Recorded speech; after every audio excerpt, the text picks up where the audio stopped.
Anatomy and Physiology, 8th edition. Rod R. Seeley, Idaho State University. Trent D. Stevens, Idaho State University. Philip Tate, Phoenix College. Contributions by Shailaja R. Akaraju, Bronx Community College. Christine M. Eckel, Salt Lake Community College. Jennifer L. Reagan, University of Southern Mississippi. Andrew F. Russo, University of Iowa. Cinnamon L. Van Poot, Southwestern Illinois College. McGraw-Hill.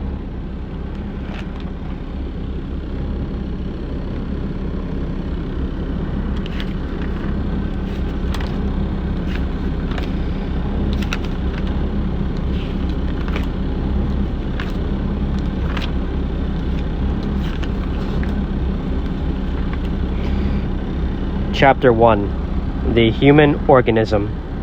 Part 1. Organization of the Human Body. What lies ahead is an astounding adventure.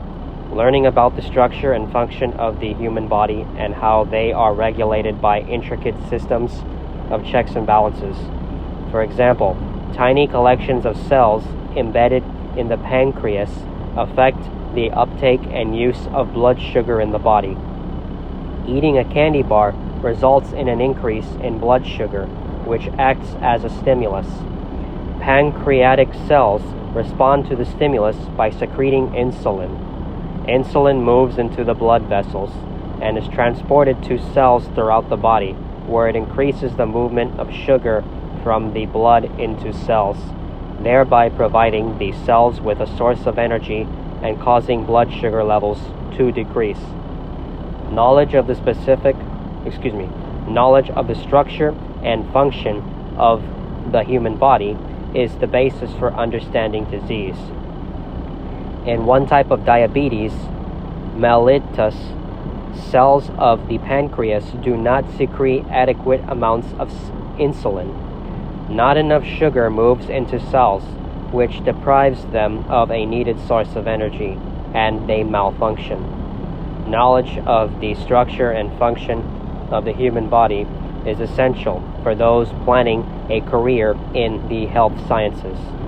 It is also beneficial to non-professionals because it helps with understanding overall health and disease, with evaluating recommended treatments, and with critically reviewing advertisements and articles. This chapter defines anatomy and physiology, P2. It also explains the body's structural and functional organization, P2, and provides an overview of the characteristics of life, P6, biomedical research, P9, and homeostasis, P9. Finally, the chapter presents terminology and the body plan, P12. End of page 1, beginning page 2. Anatomy and physiology. Anatomy is the scientific discipline that investigates the body's structure. For example, anatomy describes the shape and size of bones. In addition, anatomy examines the relationship between the structure of a body part and its function. Just as the structure of a hammer makes it well suited for pounding nails, the structure of a specific body part allows it to perform a particular function effectively. For example, bones can provide strength and support because bone cells surround themselves with a hard mineralized substance. Understanding the relationship between structure and function makes it easier to understand and appreciate anatomy. Anatomy can be considered at many different levels. Developmental anatomy is the study of the structural changes that occur between conception and adulthood. Embryology, a subspecialty of developmental anatomy, considers changes from conception to the end of the 8th week of development. Most birth defects occur during embryological embryologic development. Some structures, such as cells, are so small that they are best studied using a microscope. Cytology examines the structural features of cells, and histology examines tissues, which are cells and the material surrounding them. Gross anatomy the study of structures that can be examined without the aid of a microscope, can be approached from either a systematic or regional perspective. In systematic anatomy, the body is studied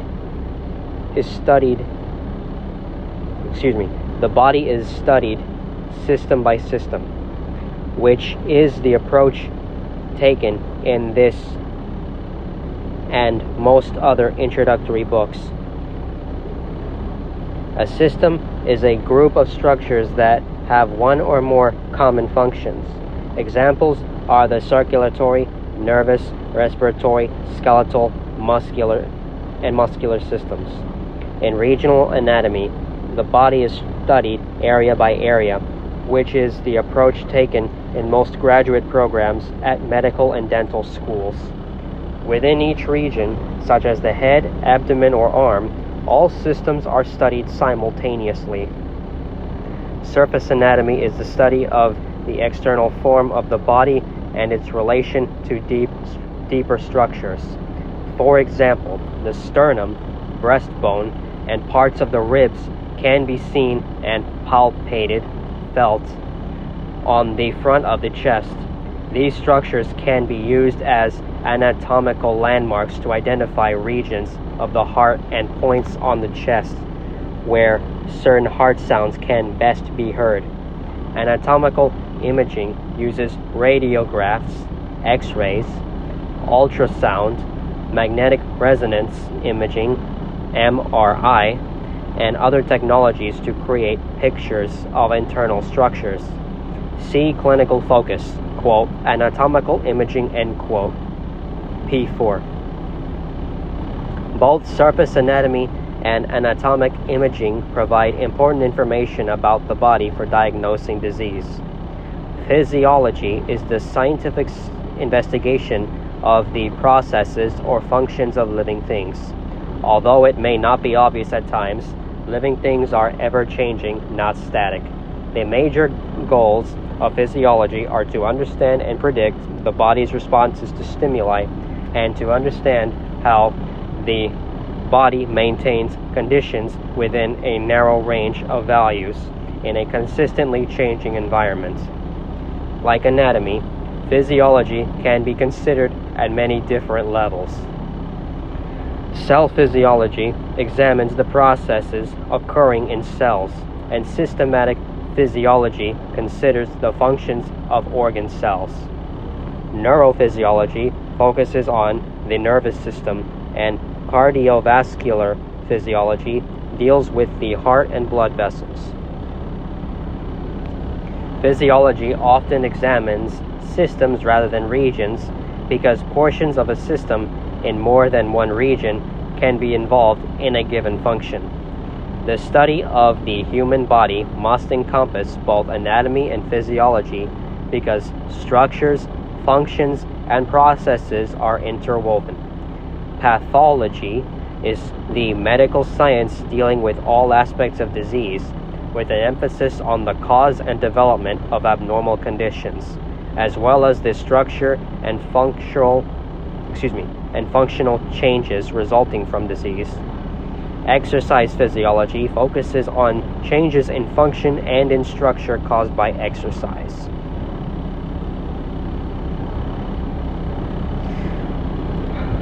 Structural and functional organization.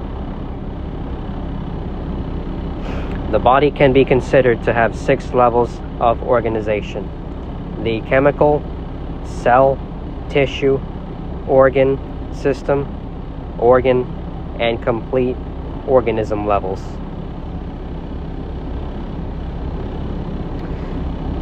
1. Chemical level. The chemical level involves interactions between atoms, which are tiny building blocks of matter. Atoms can combine to form molecules. such as water, sugar, fats, and proteins. The function of a molecule is related intimately to its structure. For example, collagen molecules are rope-like protein fibers that give skin structural strength and flexibility. With old age, the structure of collagen changes and the skin becomes fragile and is torn more easily. A brief overview of chemistry is presented in Chapter 2. 2. Cell level. Cells are the basic structural and functional units of an organism, such as plants and animals. Molecules can combine to form organelles, which are small structures that make up cells. For example, the nucleus contains the cell's hereditary information, and mitochondria manufacture adenosine triphosphate, ATP, which is a molecule used by cells for a source of energy. Although cell types differ in their structure and function, they have many characteristics in common. Knowledge of these characteristics and their variations is essential to a basic understanding of anatomy and physiology. The cell is discussed in Chapter 3. 3. Tissue level. A tissue is a group of similar cells and the materials surrounding them. The characteristics of the cell and surrounding materials determine the function of the tissue. The numerous different tissues that make up the body are classified into 4 basic types: epithelial, connective, muscle, and nervous. Tissues are discussed in Chapter 4. 4. Organ level. An organ is composed of 2 or more tissue types that perform one or more common functions. The urinary bladder, heart, skin, and eyes are examples of organs. 5. Organ system level. An organ system is a group of organs that have a common function or set of functions and are therefore viewed as a unit. For example, the urinary system consists of the kidneys, ureter, urinary bladder, and urethra. The kidneys produce urine, which is transported by the ureters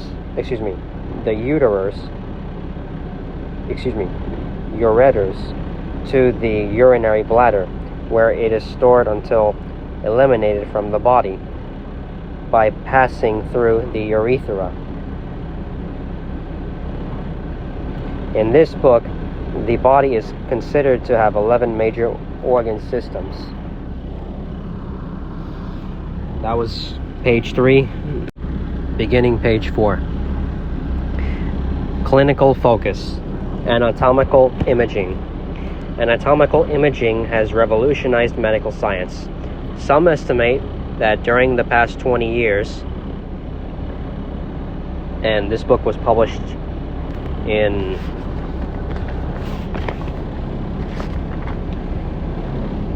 the copyright for this book is 2008, so that's just a side note, but anyways, continuing reading. As much progress has been made in clinical medicine as in all its previous history combined, and medical imaging has made a major contribution to that progress. Anatomical imaging allows medical personnel to look inside the body with amazing accuracy and without the trauma and risk of exploratory surgery. Although most of the new technology of anatomical imaging is very new, the concept and earliest technology are quite old. Wilhelm Roentgen, 1845 to 1923, was the first to use X-rays in medicine in 1895 to see inside the body. The rays were called X-rays because no one knew what they were. This extremely short-wave electromagnetic radiation, see Chapter 2, moves through the body, exposing a photographic plate to form a radiograph. Bones, and radiopaque dyes absorb the rays and create underexposed areas that appear white on photographic film. X-rays have been in common use for many years and have numerous applications. Almost everyone has had a radiograph taken, either to visualize a broken bone or to check for a cavity in the tooth. A major limitation of radiographs, however, is that they give only a flat two-dimensional 2D image of the body, which is a three-dimensional 3D structure. Ultrasound is the second oldest imaging technique. It was first developed in the early 1950s as an extension of World War II sonar technology and uses high-frequency sound waves. The sound waves are emitted from a transmitter receiver placed on the skin over an area to be scanned. The sound waves strike internal organs and bounce back to the receiver on the bare skin. Even though the basic technology is fairly old, the most important advances in the field occurred only after it became possible to analyze the reflected sound waves by computer. Once the computer analyzes the pattern of sound waves, the information is transferred to a monitor, where the result is visualized as an ultrasound image called a sonogram. One of the more recent advances in ultrasound technology is the ability of more advanced computers to analyze changes in position through time and to display those changes as, quote, real time, end quote, movements. Among other medical uses, ultrasound is commonly used to evaluate the condition of the fetus during pregnancy. Computer analysis is also the basis of another major medical breakthrough in imaging. Computed tomographic CT scans, developed in 1972, originally called computerized axial tomographic scans, or CAT scans, are computer-analyzed X-ray images. Low-intensity X-ray tube is rotated through a 360-degree arc around the patient, and the images are fed into a computer. The computer then constructs the image of a, quote, slice, end quote, slice, quote unquote, through the body at the point where the X-ray beam was focused and rotated. It is possible with some computers to take several scans short distances apart and stack the slices to produce a 3D image of a part of the body. Dynamic spatial reconstruction, DSR, takes CT one step further. Instead of using a single rotating X-ray machine to take single slices and add them together, DSR uses about 30 X-ray tubes. The images from all the tubes are compiled simultaneously to rapidly produce a 3D image. Because of the speed of the process, multiple images can be compiled to show changes through time, thereby giving the system a dynamic quality. This system allows us to move away from seeing only static structure and towards seeing dynamic structure and function. Digital subtraction angiography, DSA, is also one step beyond CT scans. A 3D radiographic image of an organ, such as the brain, is made and stored in a computer. A radiopaque dye is injected into the circulation, and a second radiographic computer image is made.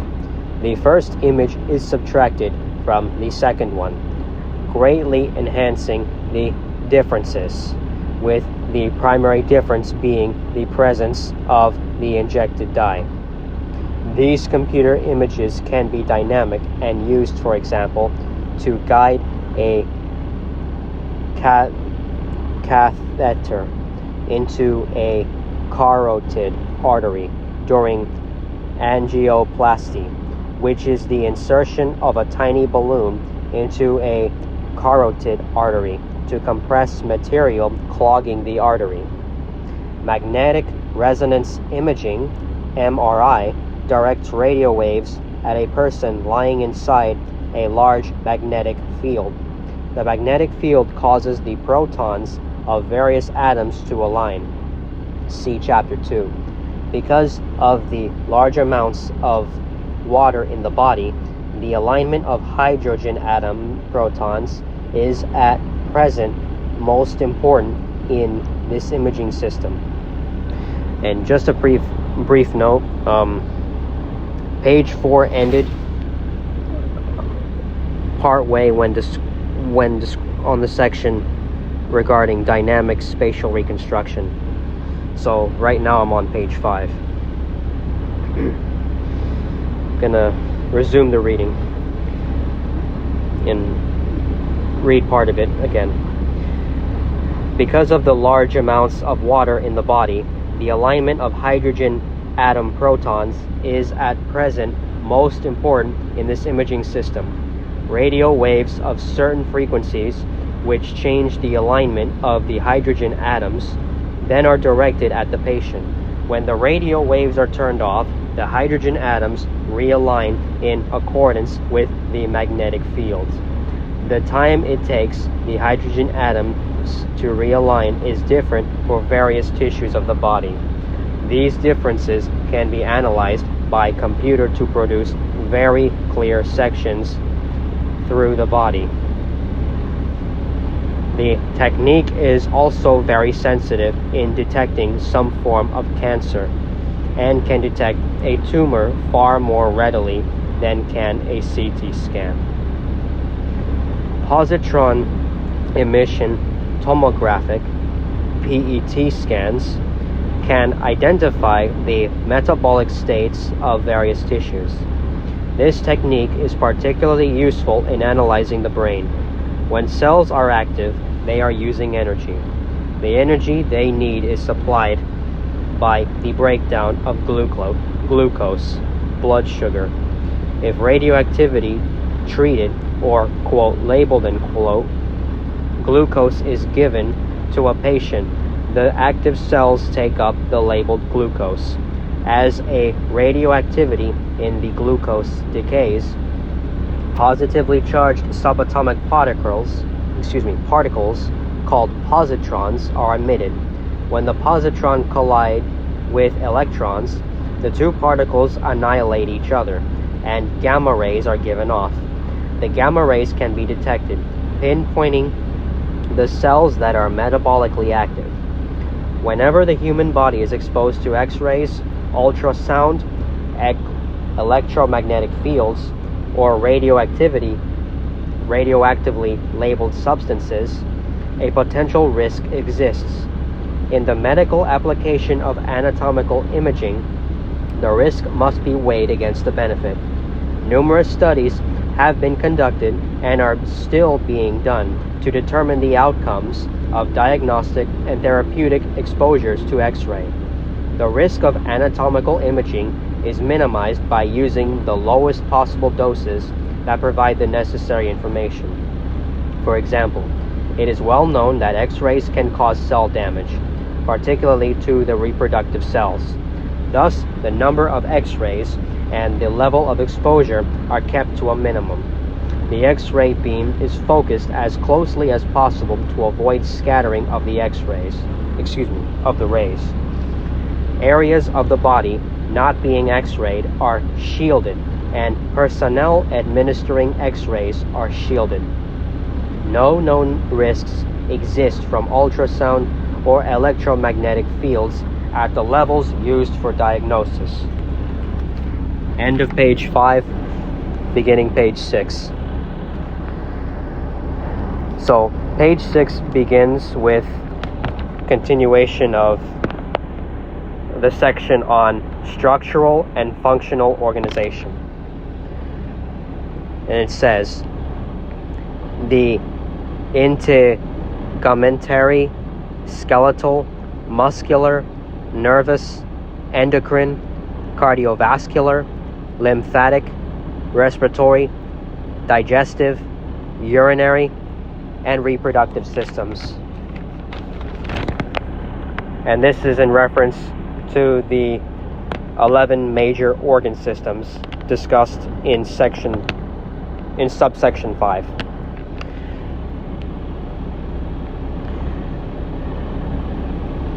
So, moving on to number 6, organism level. An organism is any living thing considered as a whole, whether composed of one cell, such as a bacterium, or of trillions of cells, such as a human. The human organism is a complex of organ systems, all mutually dependent on one another.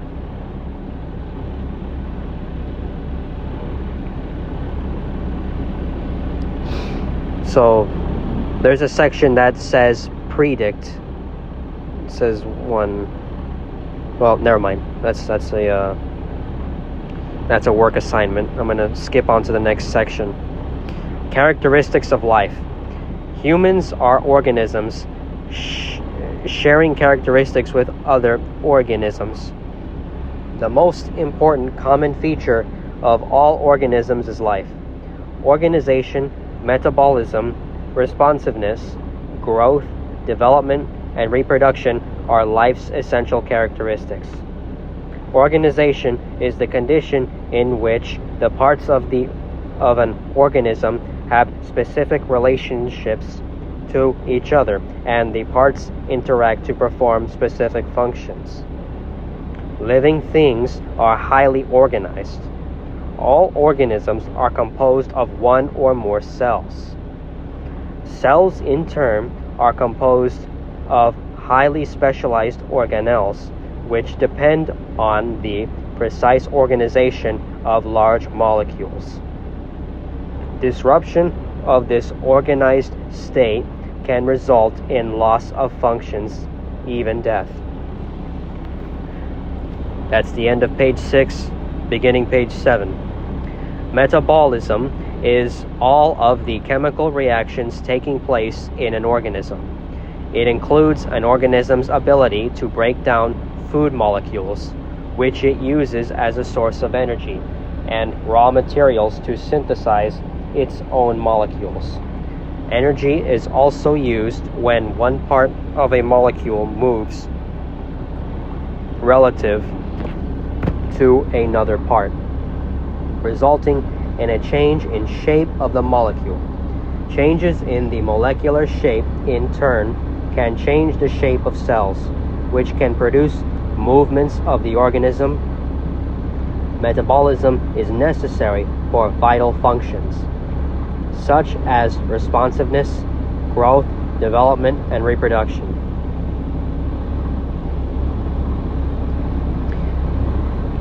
Integumentary system provides protection, regulates temperature, reduces water loss, and produces vitamin D precursors. Consists of skin, hair, nails, and sweat glands. Skeletal system provides protection and support, allows body movements, produces blood cells, and stores minerals and fat. Consists of bones, associated cartilage, ligaments, and joints.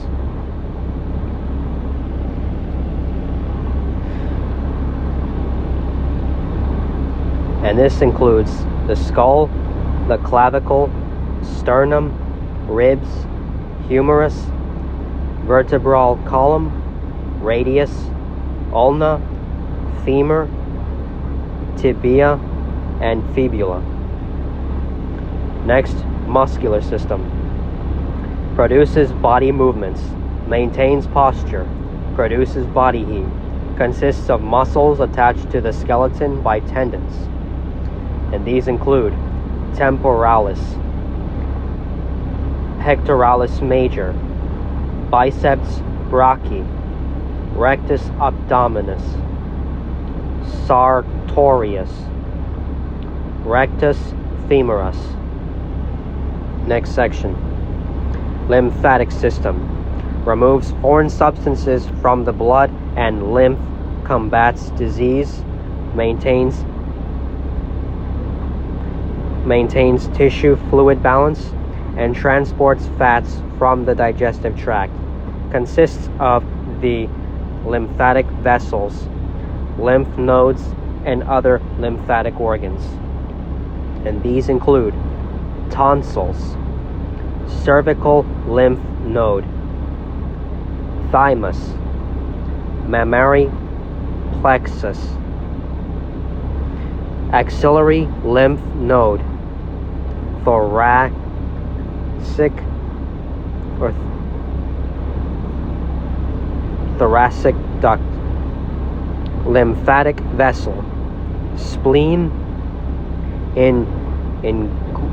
inguinal or inguinal lymph node. Next section. Respiratory system, and exchanges oxygen and carbon dioxide between the blood and air and regulates blood pH. Consists of the lungs and respiratory passages. These include nasal cavity, nose, pharynx, throat, larynx, trachea, bronchi, and lungs. Next section. Digestive system. Performs the mechanical and chemical processes of digestion, absorption of nutrients, and elimination of wastes.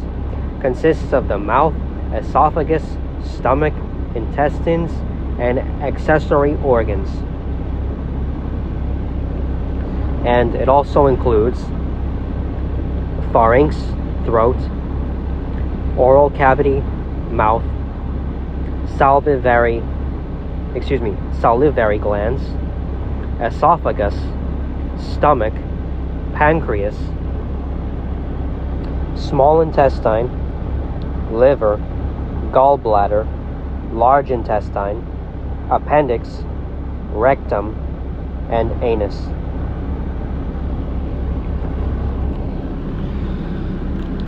End of page 7, beginning page 8. Next section, nervous system. A major regulatory system that detects sensations and controls movements, physiologic processes, and intellectual functions. Consists of the brain, spinal cord, nerves, and sensory receptors. And it also includes nerves and the cauda equina.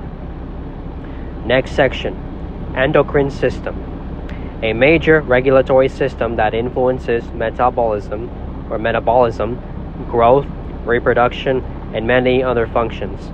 Consists of glands such as the pituitary that secrete hormones. And it also includes the hypothalamus, the pituitary, the pineal body, the thyroid, the parathyroids, posterior part of the thyroid, the thymus, the adrenals, pancreas, ovaries for females, and testes for males. Next section, cardiovascular system. Transports nutrients, waste products, gases, and hormones throughout the body. Plays a role in the immune response and the regulation of body temperature. Consists of the heart, blood vessels, and blood. And it also includes the carotid artery, the superior vena cava, the jugular vein, the pulmonary trunk, the heart, the brachial artery, the aorta, the inferior vena cava, and the femoral artery and vein. Next section, urinary system. Removes waste products from the blood and regulates blood pH, ion balance, and water balance. Consists of the kidneys, urinary bladder, and ducts that carry urine.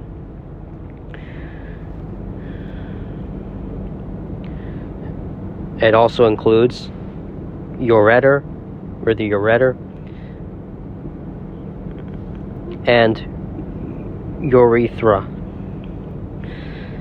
Next section, female reproductive system. Produces oocytes and is the site of fertilization and fetal development. Produces milk for the newborn. Produces hormones that influence sexual functions and behaviors. Consists of the ovaries, vagina, uterus, mammary glands, and associated structures. It also includes the uterine tube. Let me see.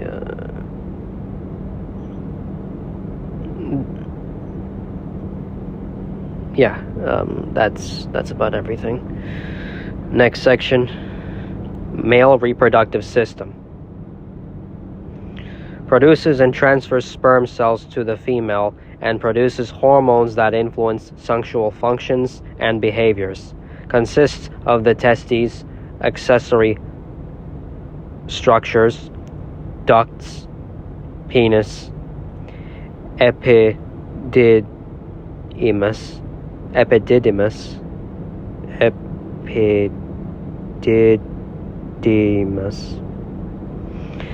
ductus deferens, prostate gland, and the seminal vessel.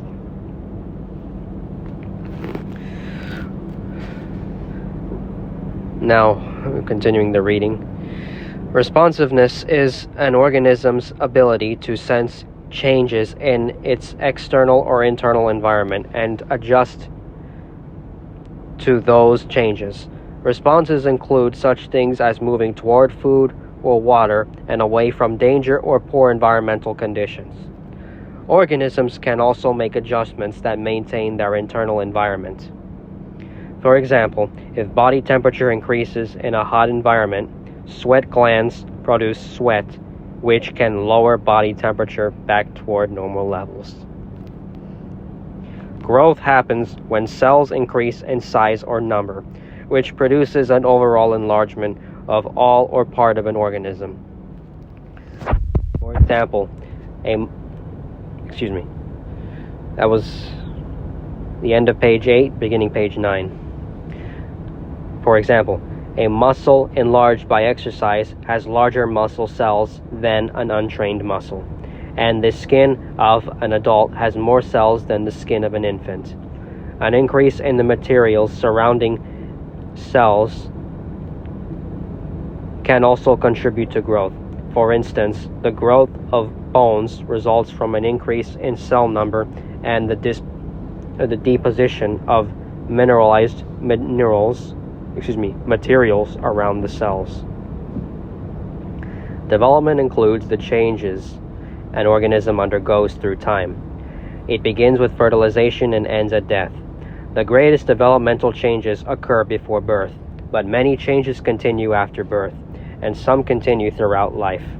Development usually involves growth, but it also involves differentiation and morphogenesis. Differentiation is change in cell structure and function from generalized to specialized, and morphogenesis is change in the shape of tissues, organs, and the entire organism.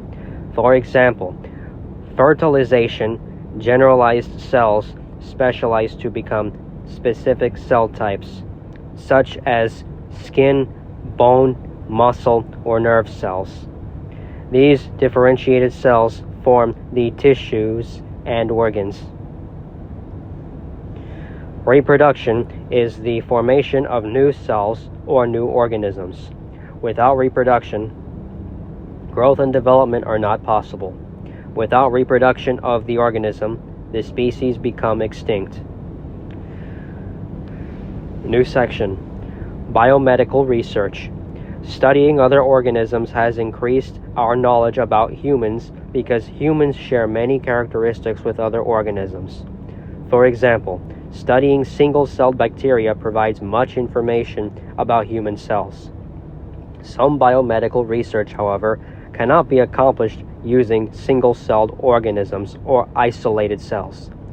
Sometimes other mammals must be studied. For example, great progress in open-heart surgery and kidney transplantation was made possible by perfecting surgical techniques on other mammals before attempting them on humans. Strict laws govern the use of animals in biomedical research, laws designed to ensure minimum suffering on the part of the animal and to discourage unnecessary experimentation. Although much can be learned from studying other organisms, the ultimate answers to questions about humans can be obtained only from humans because other organisms are different from humans in significant ways. Now there's another section. Human versus animal-based knowledge. Failure to appreciate the differences between humans and other animals led to many misconceptions by early scientists. One of the first great anatomicists was a Greek physician, Claudius Galen, ca. 130 to 201. Galen described a large number of anatomical structures supposedly present in humans but observed only in other animals. For example, he described the liver as having 5 lobes. This is true for rats, but not for humans, who have 4-lobed livers. The errors introduced by Galen persisted for more than 1,300 years, until a Flemish anatomist, Andreas Vesalius, 1514 to 1564, who is considered the first modern anatomist, carefully examined human cadavers and began to correct the textbooks. The example should serve as a word of caution. Some current knowledge in molecular biology and physiology has not been confirmed in humans. Next section. Homeostasis. Homeostasis is the existence and maintenance of a relatively constant environment within the body. A small amount of fluid surrounds each cell of the body.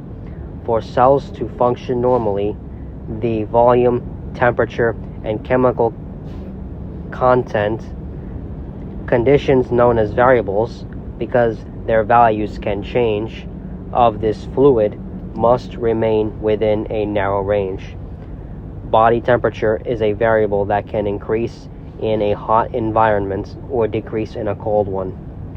Homeostatic mechanisms such as sweating or shivering normally maintain body temperature near an ideal normal value or set point. Note that these mechanisms are not able to maintain temperature precisely at the set point. Instead, body temperature increases and decreases slightly around the set point to produce a normal range of values. As long as body temperature remains within this normal range, homeostasis is maintained. The organ systems help control the body's internal environment so that it remains relatively consistent. For example, digestive, respiratory, circulatory, and urinary systems function together so that each cell in the body receives adequate oxygen and nutrients and so that waste products do not accumulate to a toxic level. If the fluid surrounding cells deviates from homeostasis, the cells do not function normally and can even die. Disease disrupts homeostasis and sometimes results in death.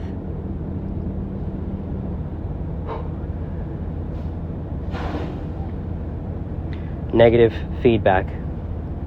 Most systems of the body are regulated by negative feedback mechanisms which maintain homeostasis.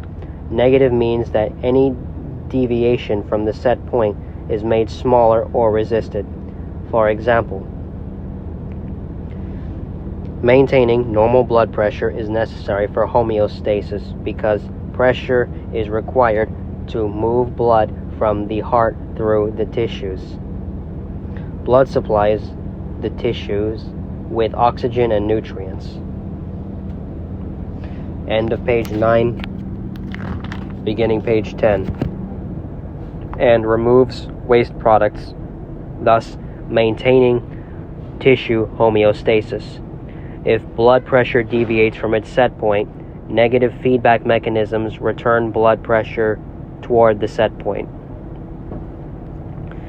And I'm going to stop here for this recording.